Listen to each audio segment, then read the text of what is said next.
Welcome back to my channel, and if you're new here, my name is Sylvia and I make videos on planning with the occasional review. Planning has always been my way of working out problems and solving the day-to-day issues in my life. Join me as I experiment on how to best tackle projects, figure out how to stick with habit tracking, and celebrate the wins, both big and small. So grab a cup or a glass of whatevs and let's get on with the video.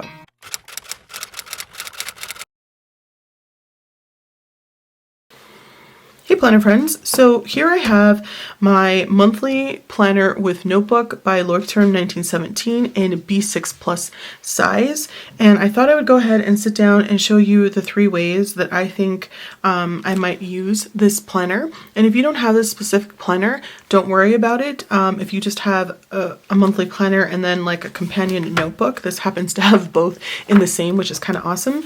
You can still apply everything that you learn here to whatever planner or system that you have. So no worries, take what you like and leave what you don't. This is currently in my Filofax Classic Croc in personal size. I always have to look at the front. I de-ringed this, and so the cover is really nice, but I do want to make note of those people who are probably watching this with no sound in the background, because I do that as well, that the front cover, I had to cut down a lot, not only on the top and bottom to make this sit in here nice and even, but I had to cut off the side because of this arc that is part of the style choice in this cover. Just to let you know, it's not an exact fit and it might not be something you're willing to do, cut down a notebook. Okay, so let's get started with remembering what this planner is. So there is a front section here that consists of a couple of different spreads. You have, I think they called it a yearly planner section. And then you have I always call it the Gantt chart, but they call it a project plan section here. And we won't be talking about these in this video, but if you want to see how I'm going to set those up, be looking for my November 2023 setup video. There are 16 months in this planner, so you get 2 months before the new year, November 2023 and December 2023, and then you get the full year of 2024. And then you get 2 months after the new year, which is January and February of 2025. Now, you might not want to stay in this planner for 16 months, so make sure that anything I talk about as far as breaking up pages and dividing things in the back, that you recalculate the number to fit however many months you want to stay in this planner for. So the first way I would use this planner is I would divide the pages in the back, and I think I would do it more traditionally the Writer Carol bullet journal way, where Writer Carol usually has his monthly log on the left-hand side and then his monthly task list on the right-hand side, and then it's usually a spread. Well, the months are all together and each month is its own spread, or has its own spread rather. So the way I would probably do this is go to the back and decide whether I wanted 1 page per month for my task list or 2. So if I wanted 1 page per month, I would go ahead and divide out 16 pages. If I didn't use all 16 months in here, I still probably would divide it by 16 just so that I had enough. If you wanted to do a spread where you had your monthly task list on the left and then on the right side you broke down your projects for that month on the right, I would go ahead and tell you to go to at least page 33, just because the first page is a singular page and it's not going to be really a spread unless you don't mind writing on this blank page over here on the left. Then the rest of the pages, which is a significant amount, I could just use for collections or anything else. So that's what I would utilize these other pages for, especially if you're just trying to use this mostly as a monthly planner and you just want some collections in the back. I don't feel like it's necessary for you to be a weekly and daily planner like I am if you don't want to. These are also really great to use for monthly notes. Maybe you only work a couple of times a week, or you only have meetings once or twice a week. You might not need that much space, so you can always use these for notes of any kind, or when you have heavy journaling days where you just feel like I need to journal out my life on a 2-page spread or even 1 page, and it doesn't happen very often. You can certainly do that. And of course, they did leave you this snazzy little section here where you can go ahead and put the number of the page. So say on January 14th, I had a heavy day where I wanted to you know, just journal out some things, or you had work notes, you can go ahead and put whatever page that's on. So say it's on page 27 and you can write it right there. And that's a way for you to cross-reference things between your monthlies and your notebook pages in the back. I also went ahead and I did the math here. So if you wanted to do monthly task lists with one page and you did 16 months, it shows you how many pages you have left. So 122 for collections. If you did 14 months at one page per monthly task, you would do 124 pages in the back and only 14 pages for your monthlies, 12 pages for your monthlies, and then 126 pages you would have left for any kind of collections or notes in the back. If you did 2 pages, this is the calculation for that. So 32 would be 106 pages left for collections, 28 would be 110, and then 24 would be 114. And these just go by if you did 16 months, 14, and 12, if that makes sense. The second way I would use this notebook, the monthly section with notes in the back, is to work from the front and the back towards the middle. That gives you a lot more options if you're a little nervous about tabbing things out and you're not really sure. You might have heavier planning months than others, and so this technique works really well, and I've used it before in the past. So basically what that means is you're not going to tab out anything. You can still use a tab, like these ones are removable ones that I use by Post-it. I think I have some here to show you. So these are just the clear or white Post-it brand. You can get them in different colors. I really like the white ones because I tend to print out on my label makers and then go ahead and have a tab with whatever I want on here so I can say whatever word I need it to. But these ones are removable, so it's not a permanent situation, which makes me happy.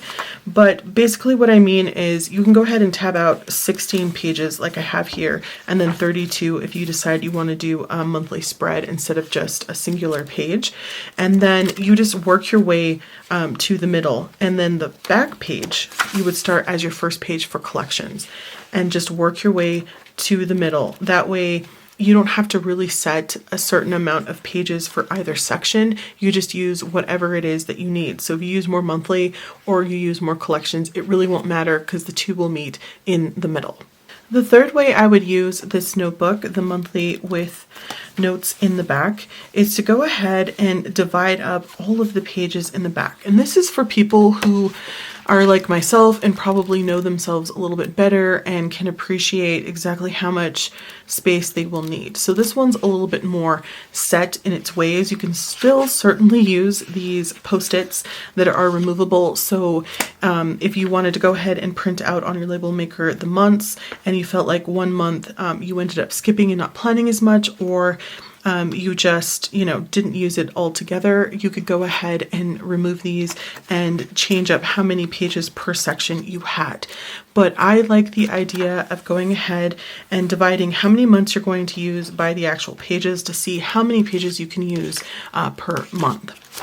Now, the tabs that I like to use are by Traveler's Company. They look like this. They're really cute. They're tiny, so they don't really cause too much issue. Like, see, these tabs are a little bit longer. You might have to set them back a little bit more, or you might have to cut them shorter. These ones I don't have really any problem with, no matter what cover I use. There's only so much space when you have a closure like this.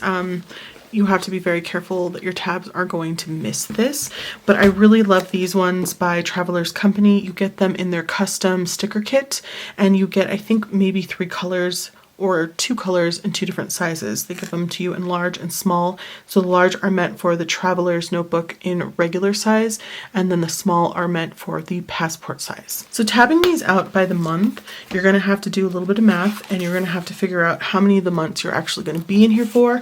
These are just back here so that this is a little bit flatter for us and it's not going down at an angle.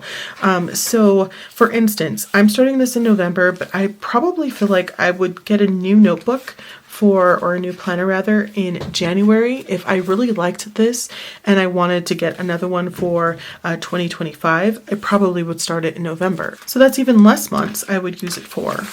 So here we have February and January, December, and November. So that's 4 less months I would use this notebook for, because I would move in to the new one. But I did go ahead and write this down. So if you were going to divide this into months and you were going to do 16 months, then you would have 8 pages per month.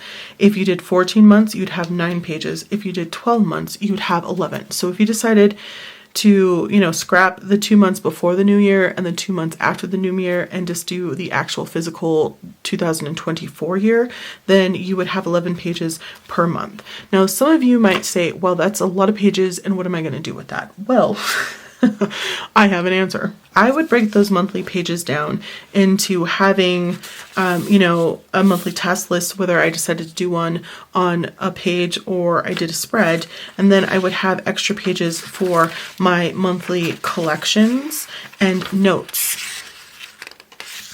The benefit of having lists for each month is you're more likely to remember to use and reference them. Collections don't always work year round, especially, not for me.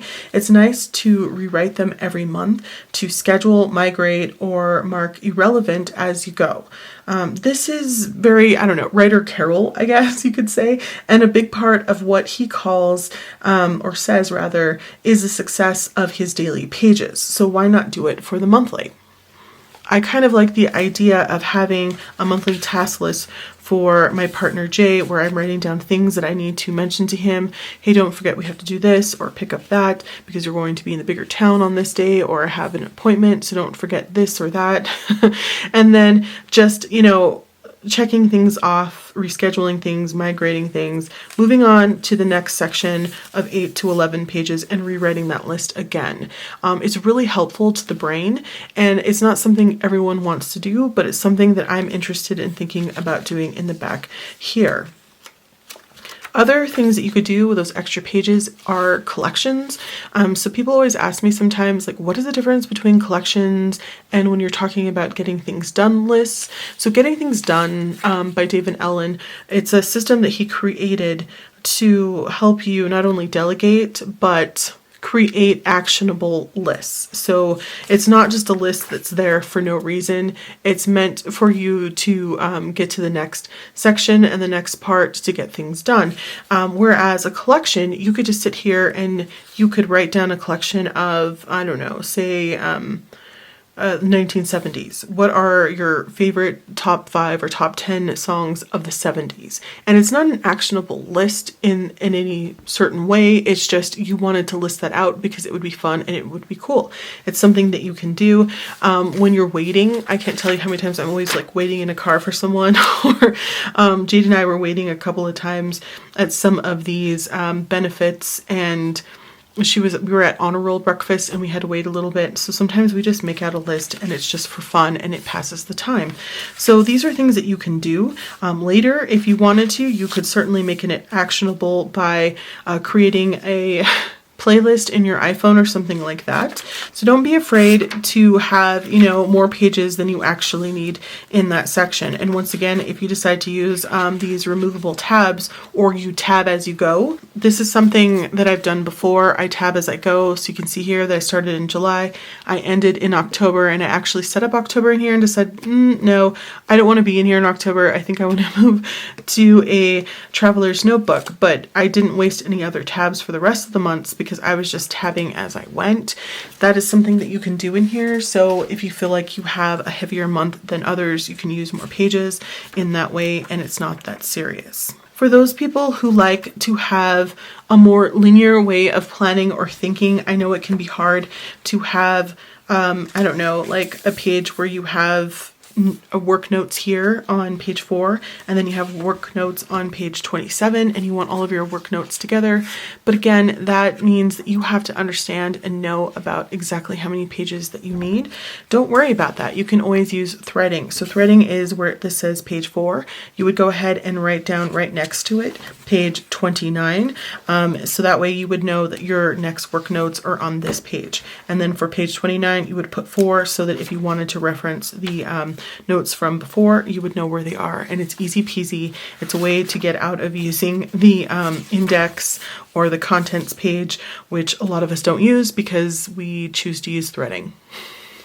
And I think that is everything that I have on how I would use this monthly planner with notes section. If you see this video and you think it's fun, you don't have to buy this planner like I mentioned before. If you already have a monthly planner like this, or you have like even a wall calendar, you can just buy a notebook, whichever one you want. It doesn't have to be .grid, and just do the same referencing, cross-referencing, a little slash here on your calendar, and just use it in the same way. And it's not that serious. All right, so don't forget to like, comment, and subscribe. I hope that this was helpful. Thanks for watching, and I'll talk to you soon. Bye.